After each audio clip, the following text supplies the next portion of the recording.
नमस्कार, आप देख रहे हैं 9 भारत समाचार। नमस्कार, आप देख रहे हैं नव भारत समाचार। मैं हूं नेहा राठी। आइए देखते हैं आज की बड़ी खबर।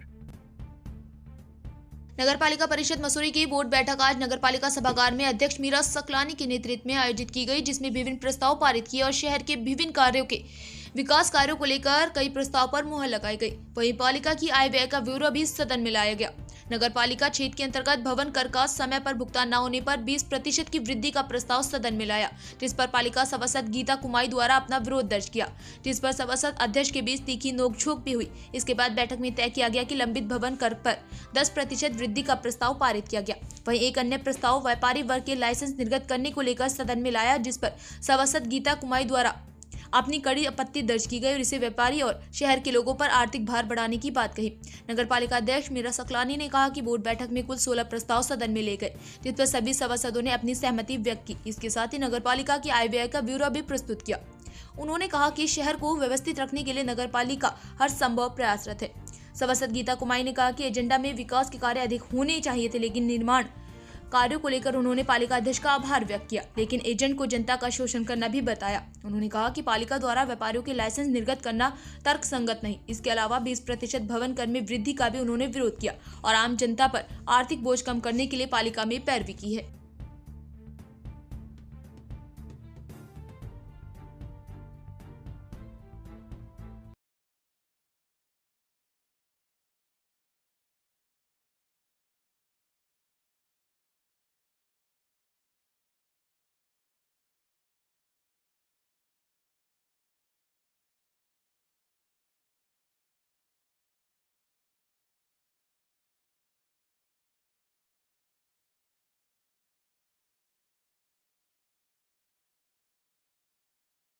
देखिए आज की जो बोर्ड बैठक थी उसमें 16 एजेंडे थे और मैं सदन का धन्यवाद करना चाहूँगी कि सदन ने हर एजेंडे पे विस्तृत रूप से चर्चा करते हुए सभी एजेंडों को पास किया है।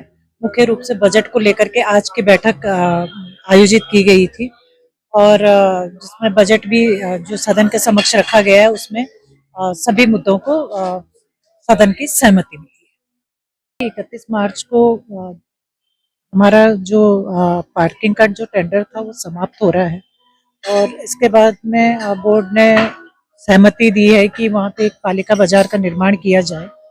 वो अभी देखने वाली बात है कि वहाँ पे कितने लोग एडजस्ट होते हैं। जितने लोग भी वहाँ पे एडजस्ट होंगे बाकी लोगों के लिए अलग कई जगह हम लोगों ने चयनित की है और वहाँ पे हम लोग पालिका मतलब नई दुकानें हम लोग वहाँ पे बनाएंगे। दूसरा, कुछ मुद्दों पे जो हम नई पहल यहाँ पे करने की कोशिश कर रहे हैं कि जितनी भी कॉमर्शियल प्रॉपर्टीज है और लेकिन उसका हमारे पास किसी भी तरीके का कोई डाटा नहीं है पालिका के पास, वो डाटा पालिका के पास उपलब्ध होना चाहिए। तो उसी को मद्देनजर रखते हुए बोर्ड ने आज सैद्धांतिक सहमति दी है कि जो ट्रेड का जो वो होना चाहिए, लाइसेंस होना चाहिए, वो पालिका के पास होना चाहिए ताकि पालिका के पास एक आंकड़ा रहे कि मसूरी शहर के अंदर कितनी कॉमर्शियल प्रॉपर्टीज हैं। दूसरा, क्योंकि सभी लोग टैक्स पे करते हैं पालिका को, चाहे वो हाउस टैक्स है या कॉमर्शियल प्रॉपर्टी का टैक्स है, लेकिन कुछ लोग हैं कि समयबद्ध तरीके से अपना टैक्स पे करते हैं, लेकिन कुछ लोग ऐसे हैं कि सालों साल से पेंडिंग है टैक्स लेकिन पे नहीं कर पा रहे हैं।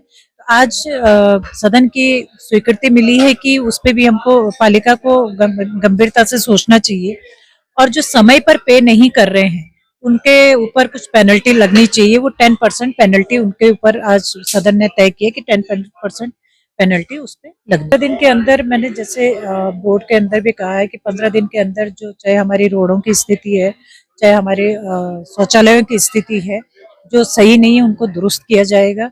सीजन में किसी भी रूप से पालिका की ओर से दी जाने वाली सेवाओं के लिए मैं ये बिल्कुल कहूंगी कि पर्यटकों को या लोकल लोगों को किसी भी तरीके का कोई अव्यवस्था नहीं होगी पालिका की ओर से। हाँ, बाकी जो चीजें हैं जैसे ट्रैफिक है, जो पुलिस प्रशासन का काम है वो पुलिस प्रशासन को देखना है, लेकिन जो पालिका स्तर का काम है वो पालिका स्तर पे। देखिए, मुझे तो आदत है पैदल चलने की, बात वो नहीं है, लेकिन हम इस बात से भी नहीं मुकरते हैं कि ट्रैफिक जाम नहीं होता है। ट्रैफिक तो जाम हो ही रहा है, कुछ अव्यवस्थाओं को लेकर के ट्रैफिक जाम हो रहा है। मैं आपके माध्यम से शहर के सभी लोगों से कहना चाहूंगी कि एक तो अपने गाड़ियों को व्यवस्थित तरीके से पार्क करें। जिसकी जहां मर्जी आती है गाड़ी पार कर देते हैं, जिसकी वजह से ट्रैफिक जाम होता है। तो एक तो ये चीज है कि बहुत जरूरी है कि जब तक हम लोग व्यक्तिगत रूप से नहीं सोचेंगे, जो ये इस शहर का जो व्यक्ति है, इस शहर में निवास करने वाला जो व्यक्ति है, जब तक वो भी नहीं, अब जैसे लंडौर की स्थिति है, आप देख लीजिए लंडौर में इतने गलत तरीके से गाड़ियां खड़ी रहती, किसकी गाड़ियां खड़ी रहती, हमारी गाड़ियां खड़ी रहती है। और शहर में आप मॉल रोड पे भी देख लीजिए, अगर गाड़ियां खड़ी है, आप यहीं चिक चॉकलेट के पास देख लीजिए, आप माइसोप के पास देख लीजिए, किसकी टू व्हीलर खड़े हैं, किसके टू व्हीलर खड़े हैं, हम ही लोगों के टू व्हीलर खड़े हैं। और फिर हम ऊपर से हम जवाब मांगते हैं कि भाई जाम हो रहा है, जाम की कोई व्यवस्था नहीं हो रही। देखिए, जब तक जन सहभागिता नहीं होगी चीजों को सुधारने में, तब तक स्थितियां कैसे सुधरेगी। लोगों को अपना कंट्रीब्यूशन देना चाहिए। अगर आप, हमने तो पिक्चर पैलेस गेट से लेकर के और चिक चॉकलेट तक की व्यवस्था करी है कि आप फ्री में, आपको टू व्हीलर की हम पार्किंग दे रहे हैं, आप उस पार्किंग में खड़ी कीजिए अपनी स्कूटी, ताकि जो लोकल की जो गाड़ियां हैं, कम से कम वो तो, जो दुकानदारों की जो टू व्हीलर है, कम से कम वो तो खड़े ना रहे मेन रोड पे। तो ये जो चीजें हैं व्यवस्थाओं को लेकर के, जब तक लोकल लोग सपोर्ट नहीं करेंगे, तब तक चीजों को व्यवस्थित करना बहुत मुश्किल होता है। रहे कैंट बोर्ड के में गाड़ियों के रजिस्ट्रेशन का सवाल, देखिए कैंट का अपना अलग एक सिस्टम रहता है, उनका अपना एक अलग बोर्ड है, वहाँ अपने तरीके से चीजें चलती है। लेकिन मेरा ये जरूर इतना कहना है कि सिर्फ मसूरी शहर के एक पार्ट को सेव करके चलना मुझे लगता नहीं है कि जायज है, क्योंकि अगर कैंट में हम सीमित सीमा में गाड़ियां भेजेंगे तो बाकी गाड़ियां कहाँ जाएगी, बाकी गाड़ी तो पूरे शहर पे एक बर्डन पड़ेगा। तो मेरा मानना है कि कैंट बोर्ड हो, चाहे पालिका हो, चाहे हमारा स्थानीय प्रशासन हो, जिला प्रशासन हो, एक सामूहिक बैठक होनी चाहिए और उसमें फिर ये रणनीति तय होनी चाहिए कि कहाँ कितनी गाड़ियों के लिए हम स्पेस उपलब्ध करा सकते हैं। हमारा टारगेट है ये कि आने वाले समय में हम पार्किंगों का निर्माण करेंगे और निश्चित रूप से मेरा ये इस साल का ही टारगेट है कि इस साल में हम नई पार्किंगों में काम करें। देखिए, मुझे तो लगता है एजेंडे में विकास के कार्य ज़्यादा आना चाहिए, और ऐसा नहीं कि जो हमने निर्माण के कार्य दिए हैं वो पास नहीं है, वो पास हुए, जिसके लिए मैं बोर्ड का धन्यवाद करती हूँ। परंतु जनता का शोषण भी बराबर एजेंडे में दिखाई दे रहा है। जैसा कि जिनका टैक्स विलंबित है, लेट है, उन पे सीधा 20% पेनल्टी।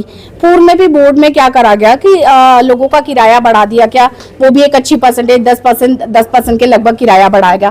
फिर अब 20% पेनल्टी विलंबित के लिए मेरा कहना है कि उसमें जन सुनवाई होनी चाहिए। आप थोड़ा उसको कम कर दीजिए। जब बोर्ड के सामने मैंने आपत्ति दर्ज की तो उन्होंने 20% से उसको 10% किया है। और दूसरा, आपने देखा होगा एक प्रस्ताव आया कि व्यापारी वर्ग के लाइसेंस निर्गत करने के संबंध में। अब व्यापारी वर्ग के ऊपर फिर आपने लाइसेंस बनाने का एक वो डाल दिया है, फाइनेंशियल खर्चा की लाइसेंस बनेगा, आपने पे करना है। तो मुझे लगता है कि इसके लिए जितने भी स्टेक होल्डर हैं, पहले उनके साथ कंसल्ट करना चाहिए।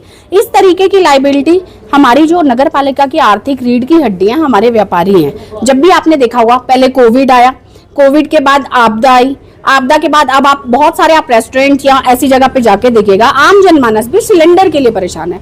बढ़ती हुई महंगाई, आप कोई भी ऐसी चीज नहीं लेके आते हो, इतने समय से हम परेशान हैं।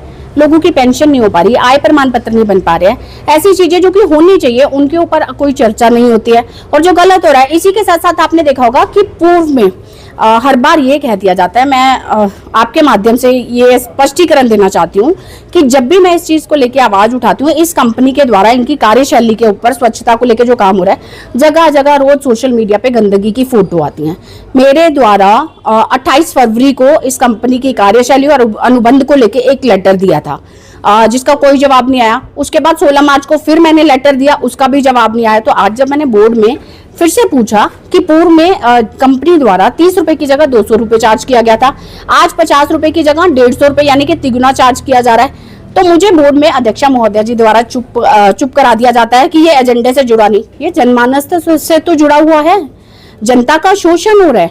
कभी आप इन चीजों को लेकर जनता के ऊपर लाइबिलिटी डालती हैं कि पैसे बढ़ा के दिए जाएंगे, चाहे वो कमर्शियल था। मैंने उनका स्टेटमेंट भी सुना, उन्होंने कहा कमर्शियल, लेकिन कमर्शियल में भी पूर्व बोर्ड में 50 रुपए चार्ज लिया जाता था। उनका कहना है गजट आपकी बोर्ड में पास हुआ, लेकिन मुझे एक भी व्यक्ति की रसीद दिखा दें जिससे हमने ज्यादा चार्ज किया हो। तो मेरा कहना है कि रोज आए दिन जनमानस के ऊपर कुछ ना कुछ लाइबिलिटी थोपना, खर्चे उनको चार्ज करना, ये गलत है। हम इनके विकास के लिए, इनकी समस्याओं के समाधान के लिए आ रखे हैं, ना कि उनको परेशान करने के लिए। तो एजेंडे में जितने भी ये पॉइंट्स आए हैं उनका मैंने लिखित में आपत्ति दर्ज की है। मैं इनकी कड़ी निंदा करती हूँ, विरोध करती हूँ। मुझे लगता है हमें तो और पार्किंग बनानी चाहिए। ये कहते हैं सोर्स ऑफ इनकम जनरेट करना है, तो आप बनाइए ना पार्किंग, आप अपनी इस पार्किंग को रेगुलेट करवाइए। आप तो ऑलरेडी चलती हुई पार्किंग को खत्म कर रहे हैं, लेकिन इस बोर्ड में विरोध करने का मतलब यह है कि बोर्ड ने तो पास करना है। जब भी मैं किसी चीज पे आपत्ति लगाती हूँ, अध्यक्षा महोदय जी द्वारा ये कह दिया जाता है आगे बढ़िए, अगला पॉइंट पढ़िए, रहने दीजिए। तो ये कहीं ना कहीं ऐसा लगता है कि आप किसी को सुनना ही नहीं चाहते। ये हमारा अधिकार है अपनी बात रखना।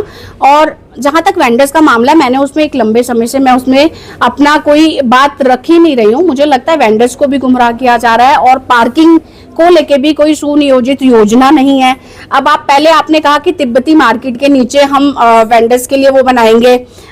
ये जो खोके, मेरे ख्याल से इसका अगर मेरी जानकारी के अनुसार, मुझे तथ्यों के साथ तो नहीं पता, 70-80 लाख के ये 40 वो बने हैं। आपने इसको क्या रूपरेखा बनाई? पहले आपने कहा यहाँ लगेगा, फिर आपने कहा दर्पण के नीचे। आज आप प्रस्ताव लेके आए, उससे पहले भी एक बार बोर्ड में प्रस्ताव आया था लाइब्रेरी में जो नागिया जी की जगह है। आज आप प्रस्ताव लेके आए हैं UR15 में कि यहाँ पे करना है MDDA पार्किंग में। तो मुझे लगता है कोई सुनियोजित योजना है ही नहीं है। बस ऐसा लग रहा है कि कुछ अपने लोगों को शांत कराना है, कुछ को एडजस्ट कराना है। बिना भेदभाव के निष्पक्ष रूप से होकर काम होना चाहिए। अगर आप कोई प्रस्ताव लेके आए तो उस प्रस्ताव की पहले रूपरेखा बननी चाहिए धरातल पे, कि वो जो पार्किंग जो लोग चला रहे थे वो उसका क्या करेंगे। और अगर आप यहाँ पे वेंडर्स के लिए कुछ बनाने जा रहे हो तो कितने वेंडर्स को उसमें समायोजित किया जाएगा, क्या प्रणाली रहेगी कि कौन से वेंडर्स को क्या उसमें पर्ची डाल के कोई सिस्टम निकाला जाएगा। यहाँ आपने ऑलरेडी आइडेंटिफिकेशन करा हुआ है, कितने वेंडर्स इसमें समायोजित होंगे। तो पहले पूरा प्लान बनना चाहिए, फिर कोई प्रस्ताव लाना चाहिए। पर हर प्रस्ताव पे अगर मैं बोलूंगी ऐसा नहीं, तो अध्यक्षा जी को तो वैसे भी लगता है विरोध करते हैं। विरोध करना मेरा मकसद नहीं है, व्यवस्था बननी चाहिए, लेकिन व्यवस्था को लेके एक रूपरेखा होनी चाहिए। और ये रूपरेखा तो अधिशासी अधिकारी महोदय को अध्यक्षा जी के साथ मिलकर सभासदों के साथ बैठ के बनानी चाहिए कि क्या शहर हित में है, क्या जनहित में, दोनों में एक संतुलन होना चाहिए कि शहर की व्यवस्था भी बने और जनमानस को भी इसका लाभ मिले। क्योंकि पीछे बहुत बड़ी बड़ी बातें की गई थी कि गर्ग डिस्पेंसरी को बनाया जाएगा, गर्ग डिस्पेंसरी यहीं बनेगी, पर क्या गर्ग डिस्पेंसरी बनी? गर्ग डिस्पेंसरी को लेके आपने कभी कोई विचार क्यों नहीं रखा? अगर मैं कोई बात एजेंडे से हटके समाज से जुड़ी हुई बात करती हूँ, उस पर आप कोई जवाब नहीं देते हैं। पर ये तो एजेंडे में आया था ना गर्ग डिस्पेंसरी। अब एक लंबा समय हो गया और आप देखिए मेडिकल फैसिलिटी हमारे शहर में है ही नहीं। मेडिकल फैसिलिटी को लेके, पार्किंग को लेके, जिन चीजों को लेके प्रस्ताव आने चाहिए वो क्यों नहीं आते हैं? वो आने चाहिए। हमसे तो जो प्रस्ताव मांगे जाते हैं हम वो प्रस्ताव देते हैं। अब इन्होंने कहा कि आपने इस चीज को लेके कोई प्रस्ताव क्यों नहीं दिया, किसी एक टॉपिक पे बोला था उन्होंने। तो मेरे द्वारा तो ऑलरेडी लिखित में आपको लॉर्ड शिवा कंपनी के लिए दे रखा है। मेरे द्वारा तो आपको ऑलरेडी कैमल बैक रोड के निर्माण को लेके दे रखा है। हालांकि मैं निर्माण विभाग में गई थी और मुझे पता लगा शासन से वो स्वीकृत हो गया, जिसके लिए मैं अध्यक्षा जी का ही धन्यवाद करती हूँ, क्योंकि ये प्रयास तो उन्हीं के अगर वो शासन से स्वीकृत हुआ है। लेकिन बहुत सारी चीजें ऐसी हैं कि ग्राउंड पे रह के जैसे हमें कार्य करना चाहिए वैसे हो नहीं रहा ना। तो ट्रैफिक, अब ये जो बैरियर भी लगे हैं, जैसे अध्यक्षा जी ने कहा कि पिछली बोर्ड में बजट आया था, तो बहुत सारी चीजें होती है जो ऊपर से पास हो जाती हैं। जब ये मेरे वार्ड में उसकी शिकायत आई नशे को लेके, तो मैंने PWD को कॉल करा। मुझे तो लगा ये बैरियर्स भी PWD के माध्यम से लगे हैं, लेकिन बाद में पता चला PWD वाले कह रहे हैं कि नहीं, नगर पालिका ने लगाया। तो ऐसी बहुत सारी चीजें जो ऊपर से होती है, सभासदों से नहीं पूछा जाता। आप इसी का ले लीजिए, साईं गेस्ट हाउस पे एक पब्लिक टॉयलेट है, ठीक है, जिसको लेके मैं मीडिया के माध्यम से जनता से भी माफी मांगना चाहूंगी कि मेडिकल कंडीशन की वजह से हम लोग पिछले 5 महीने से, भरत जी की तबीयत ठीक नहीं थी तो मैं यहाँ पे नहीं थी, पर मीडिया के माध्यम से मुझे पता लगा था कि वो जैसे था साईं गेस्ट हाउस का टॉयलेट वैसे बनना चाहिए। अब आपने 3-4 महीने पहले आप वहां गए थे, तो फिर आप उसे एजेंडे में अगर नहीं भी लेके आए, तो मुझे लगता है वो पूर्व वाला जैसे था तो वो सही था, तो उसको काम शुरू करवाना चाहिए था। आम व्यापारी जितने भी हैं उसमें मातृशक्ति भी है, बाथरूम जाने के लिए परेशान हो रहे हैं। तो छोटी छोटी चीजें अगर हम उनमें सुधार करेंगे तो कार्य अच्छे से होंगे और व्यवस्था भी बनी रहेगी। आगामी सीजन की बैठक आपने कर तो ली, लेकिन उसको लेके भी क्या कार्यशैली में आया, ऐसा कुछ एजेंडे में नहीं आया।